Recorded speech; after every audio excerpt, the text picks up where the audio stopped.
Sumit sir all mute टाका. Yes ताई. त्यांना फोर्स करा. Yes. कशाला तर मी अलाव केलं, मला वाटलं मी केलंच त्यांना. येस. अजिंक्य अनम्यूट कर.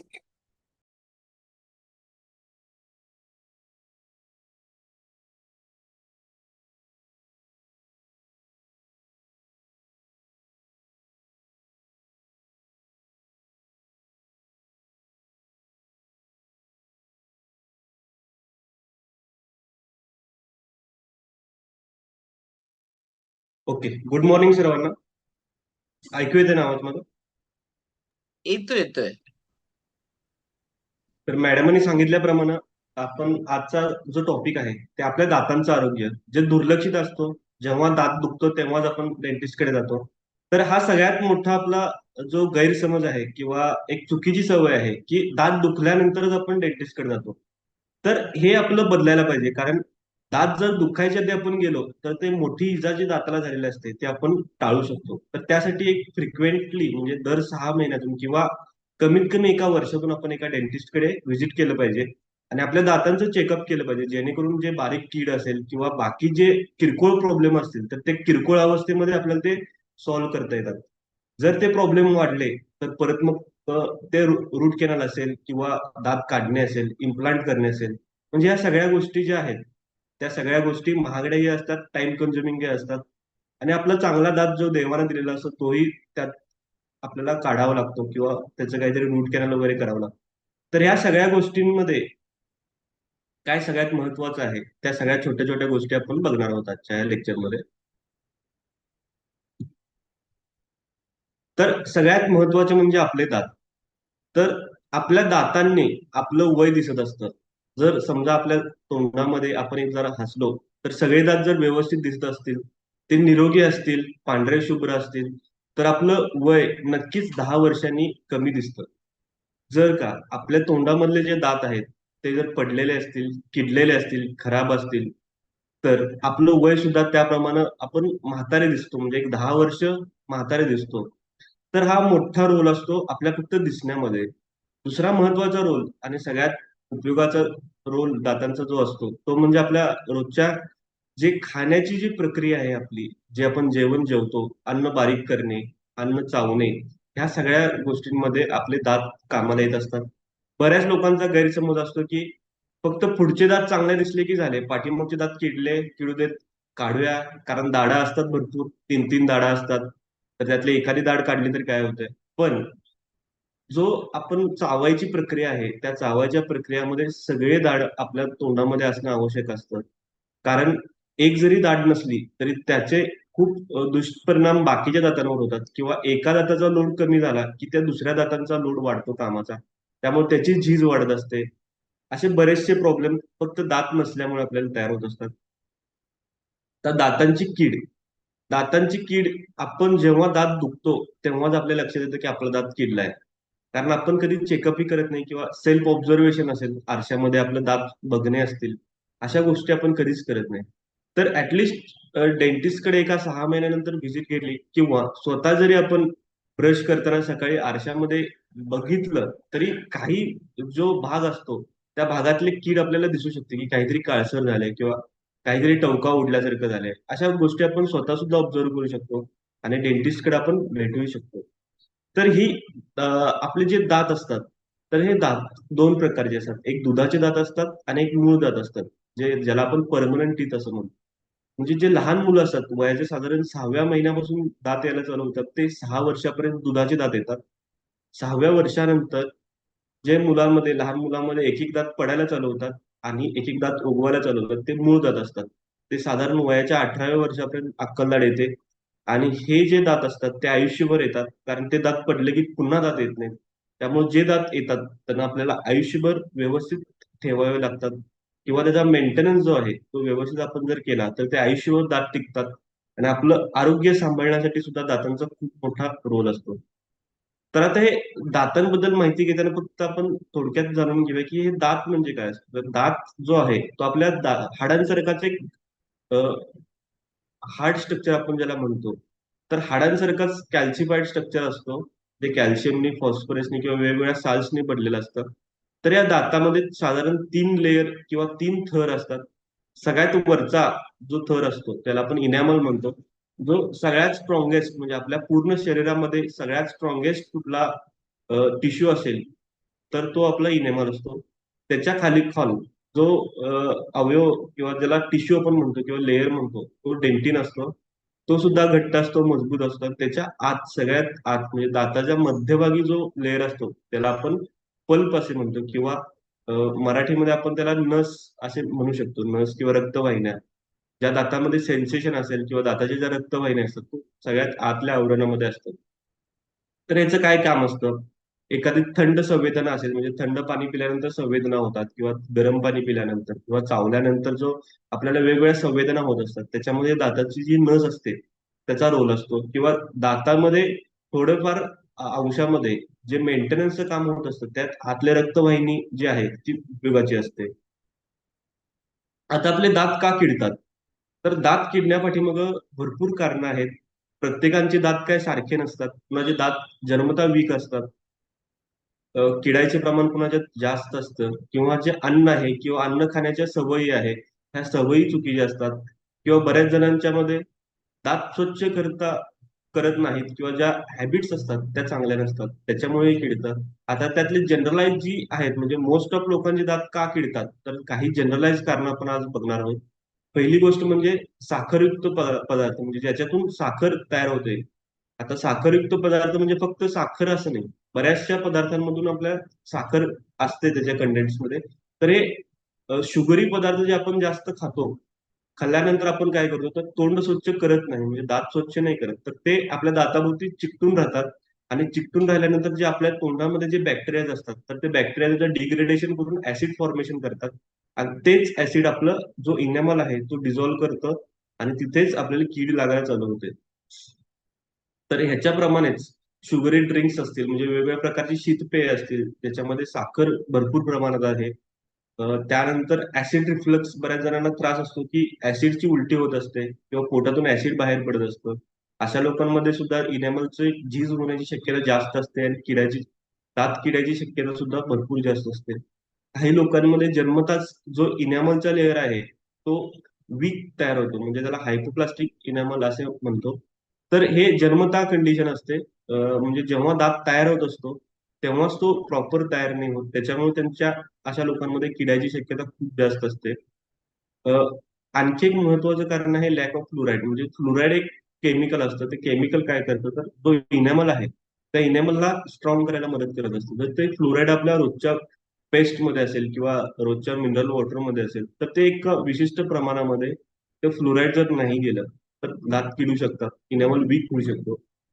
त्याच्यासोबतच लॅक ऑफ ब्रशिंग किंवा ज्या आपल्या गुड ओरल हॅबिट्स आहेत त्या जर नसतील किंवा ब्रशिंग, फ्लॉसिंग असेल किंवा माउथवॉशचा वापर करणे ह्या जर गोष्टी आपण करत नसेल तर आपलं ओरल हायजीन आहे म्हणजे तोंडाचं जे आरोग्य आहे ते बिघडतं आणि त्याच्यामुळेच आपले दात किडू शकतात. तर दाताची कीड जी आहे ती काय एका रात्रीत वाढत नाही. बऱ्याच लोकांना वाटतं की दात आमचा कालपर्यंत व्यवस्थित होता आणि आज दुखायलाय म्हणजे आजच किडलाय दात. तर दात हा किडण्याची जी प्रोसेस असते ती कमीत कमी 1 वर्ष, 2 वर्ष तरी लागतात दाताला किडायला. आणि ते जास्तीत जास्त म्हणजे एक 20 वर्ष, 25 वर्ष, 50 वर्षापर्यंत दात हळूहळू किडत असतो. म्हणजे जो इनॅमल आहे किंवा जो डेंटिन आहे तो हळूहळू ते ऍसिडोजेनिक बॅक्टेरिया जे आहेत ते डिझॉल्व्ह करून ते हळूहळू ती कीड वाढत असते. असं नाही की एका रात्रीत कीड कधी वाढते. तर कमीत कमी म्हणजे तरी दात खूप खराब जरी असेल तरी तो वाढायला तशा दातांमध्ये 1 वर्ष तरी किडायला लागतं. जर दात आपला स्ट्रॉंग असेल तर एक 10-15 वर्षापर्यंत ती कीड हळूहळू वाढत असते आणि एकदा जर ती कीड आतल्या नसेपर्यंत पोहोचली तेव्हाच आपल्याला ते दुखणं होतं किंवा दाताचं जो दुखणं आहे ते तेव्हा होतं. तर हे अवॉइड करण्यासाठी कीड जेव्हा वरच्या लेअरमध्ये आहे तेव्हाच आपण जर ऑब्झर्व्ह केलं, सेल्फ ऑब्झर्व्ह केलं किंवा एकदा डेंटल चेकअप केलं तर त्या वरच्या लेअरमधली कीड आपल्याला काढता येते. कीड काढण्यासाठी कोणत्याही प्रकारच्या औषधं गोळ्या नसतात. बरेच पेशंट मला विचारतात की कुठल्या तरी गोळ्या द्या जेणेकरून कीड कमी होईल. तर कीड ही जी आहे ती दाताच्या वरच्या लेयरला लागलेली असते. तर रक्तप्रवाह होत नसतो दाताचा जो इनॅमल लेयर आहे किंवा डेंटिन लेयर आहे. त्याच्यामुळे जे आपण अँटिबायोटिक घेतल्या किंवा कुठल्याही प्रकारची औषधं जरी घेतली तरी ती त्या लेयरपर्यंत जात नाहीत आणि तिथली कीड जी आहे, एकदा जो दात पोकळ झालेला असतो, तो पोकळ झालेला दात कधीच भरून येत नाही. त्याच्यामुळं त्याला उपाय एकच असतो की जितक्या लवकर आपण ती कीड काढू, म्हणजे जी किडलेला दाताचा भाग आहे तो काढून आपण त्याला रिप्लेस करायचं. दातासारखे आता चांगले, आधी चांदी ही चांगले ऑप्शन होतं, पण आता त्याच्यापेक्षाही चांगले कंपोजिट मटेरियल आले, जेणेकरून आपला दात दातासारखाही दिसतो आणि टिकायला सुद्धा चांगलं असतं ते. अशा प्रकारचा आपण उपाय करू शकतो. कारण कीड जर वाढत गेली तर ती परत आतल्या नसेला इन्फेक्शन करते. त्याच्यानंतर त्याच्याही पुढे जर गेलं तर दाताला सूज येणे किंवा जबड्याला सूज येणे, अशा प्रकारचे हे त्याचे दुष्परिणाम आहेत. जर ते वेळेतच आवरली तर ह्या गोष्टी आपल्याला अवॉइड करता येतात. आता यातला सगळ्यात सिंपल उपाय आहे रिस्टोरेशन, म्हणजे जेवढी कीड लागले तेवढं काढून दाताच्या रंगाचे किंवा चांदी भरून घेणे, जेणेकरून दात जो आहे तो लाईफ लॉंग टिकतो किंवा तो परत किडायची शक्यता त्याची पूर्णपणे थांबते. त्याच्यानंतर जर कीड आतल्या नसेपर्यंत गेली असेल, नसेला इन्फेक्शन झाले असेल, दात दुखत असेल, जास्त ठणका वगैरे मारत असेल, तर आपण त्याचं रूट कॅनल करू शकतो. रूट कॅनल करून आतलं जे इन्फेक्टेड जी नस असते ती काढून आपण रिप्लेस करून तो दात तयार करू शकतो. त्याच्यावर कॅप करून तो दात आपला लाईफ लॉंग चालू शकतो. जर ह्याच्याही पलीकडे गेलं, म्हणजे दात पूर्णच किडून गेला, रूट कॅनल करण्यासाठी काहीतरी दातामध्ये स्ट्रक्चर शिल्लक असावं लागतं. जर काहीच नसेल, दात पूर्ण किडून तुटून पडून गेला असेल, तर आपल्याला तो काढावाच लागतो. दात काढल्यानंतर आपला एक दात कमी होतो आणि त्या दाताचा लोड त्याच्या बाकीच्या शेजारीच्या दातांवरती त्याचा लोड वाढत जातो. आता दात काढल्यानंतर काय करायचं, तर एक तर आपण दात बसवण्यासाठी ब्रिज सुद्धा करू शकतो. म्हणजे त्या ज्या ठिकाणी दात नाही आहे त्याचा पुढचा किंवा पाठीमागचा दात आपण लहान करून त्या ठिकाणी आपण ब्रिज करू शकतो, म्हणजे कॅप बसवू शकतो, ते फिक्स असते. किंवा त्या ठिकाणी आपण डेंटल इम्प्लांट बसवू शकतो, जो हाडामध्ये एक स्क्रू फिट करून त्या स्क्रूच्या आधारावर आपण तो दात बसवलेला जातो. आता या सगळ्या गोष्टी, म्हणजे कीड कशी टाळावी याच्यासाठी प्रिव्हेन्शन काय करायचं आपण, तर सगळ्यात महत्वाचं म्हणजे डेंटल व्हिजिट केली पाहिजे. म्हणजे एका डेंटिस्टकडे आपण कमीत कमी 6 महिन्यातून किंवा एका वर्षातून एकदा तरी आपण काहीही न दुखता फक्त जनरल चेकअपसाठी व्हिजिट केली पाहिजे.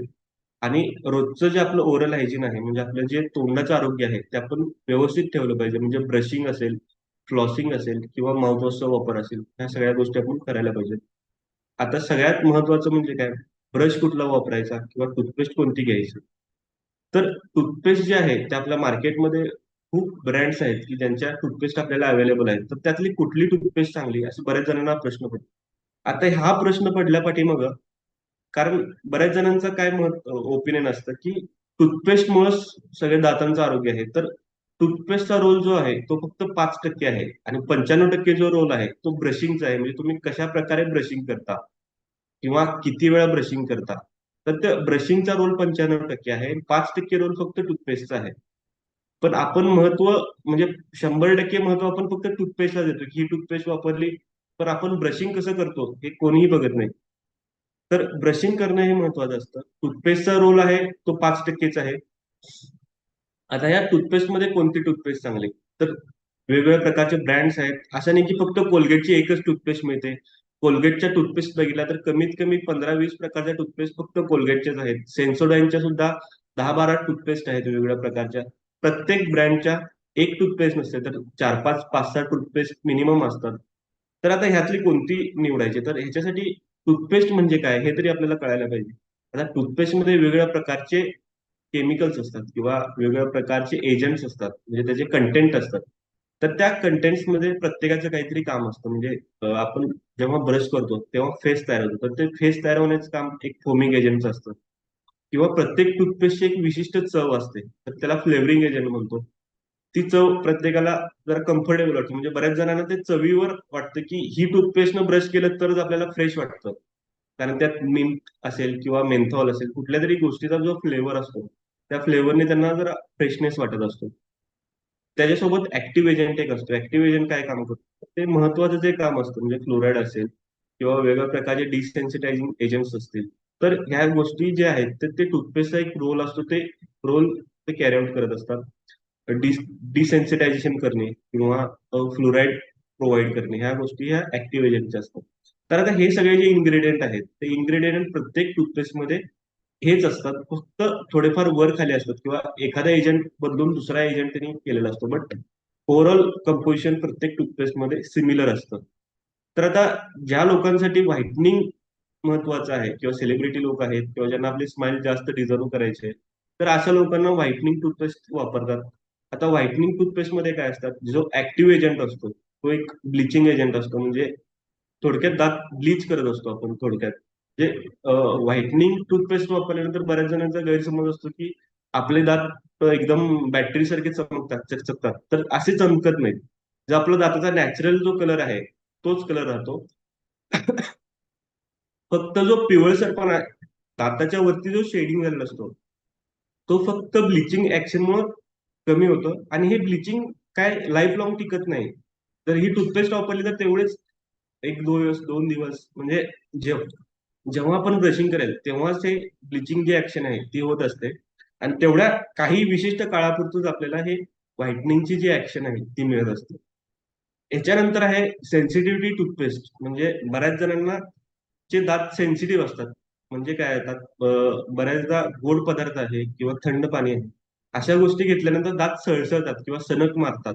तर अशा पेशंट्समध्ये सेन्सिटिव्हिटी टूथपेस्ट घेतली पाहिजे, जेणेकरून जे त्यात एजंट्स असतात किंवा जे औषधं असतात ते काय करतं, तर ती सेन्सिटिव्हिटी कमी करतं, म्हणजे डिसेन्सिटायझेशनचं काम करतं.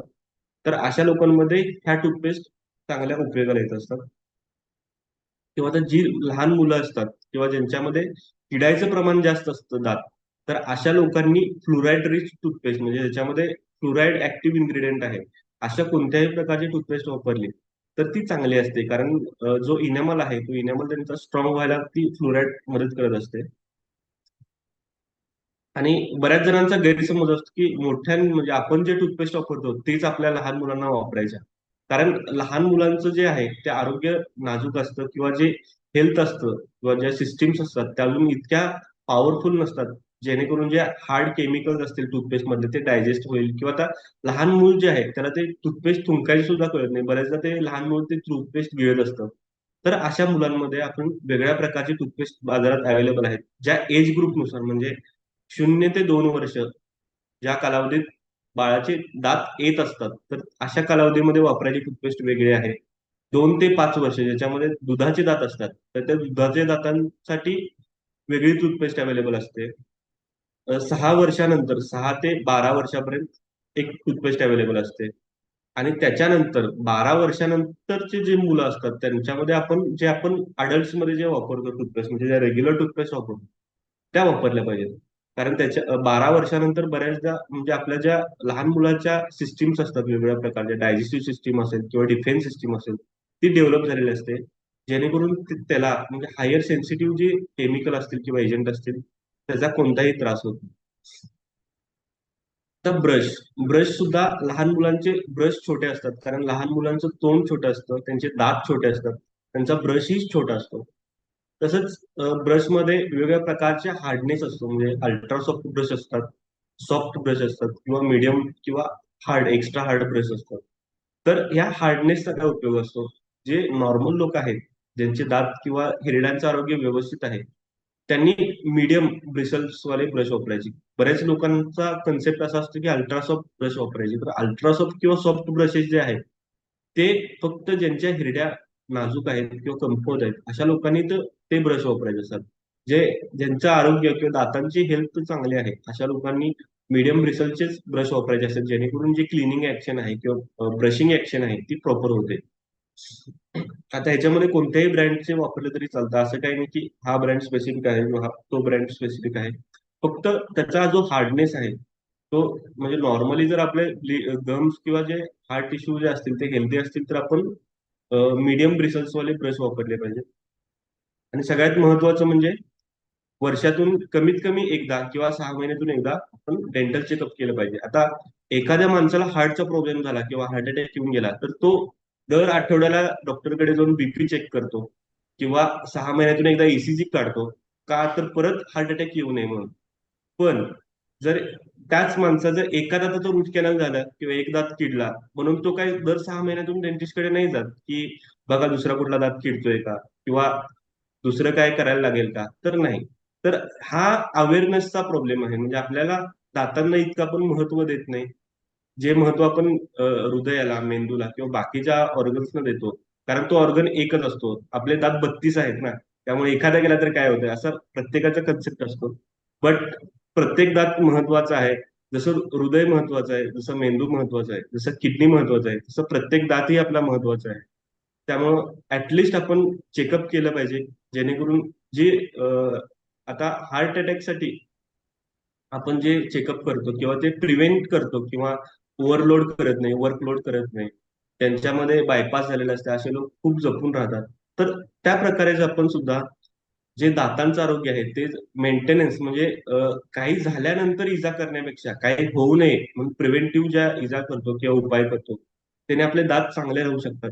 त्याच्यामुळे एक वर्षातून एकदा तरी आपण डेंटल व्हिजिट केली पाहिजे आणि शक्य असेल तर रोज ब्रशिंग करताना किंवा आठवड्यातून एकदा सेल्फ ऑब्झर्वेशन म्हणजे आरशामध्ये आपण स्वतःचे दात बघितले पाहिजेत की दात किडतायत का किंवा काही फॉल्ट आहे का किंवा तोंडातून वास येतोय का, हिरड्यातून रक्त येतंय का जेवताना वगैरे, असे सगळे प्रॉब्लेम जर आपल्याला वाटत असतील तर अवश्य आपण डेंटिस्टला भेट घेऊन ते जे प्रॉब्लेम आहे तो थोडक्यात असताना सॉल्व्ह केला पाहिजे, जेणेकरून ते मेजर इश्यू आपण अवॉइड करता येईल आणि आपले दात निरोगी राहतील. थँक्यू. चलो, जोरदार क्लॅपिंग करणार आहोत आपण डॉक्टर अजिंक्य सरांसाठी. कारण का की खरंच अति दुर्लक्षित आहे बरं का.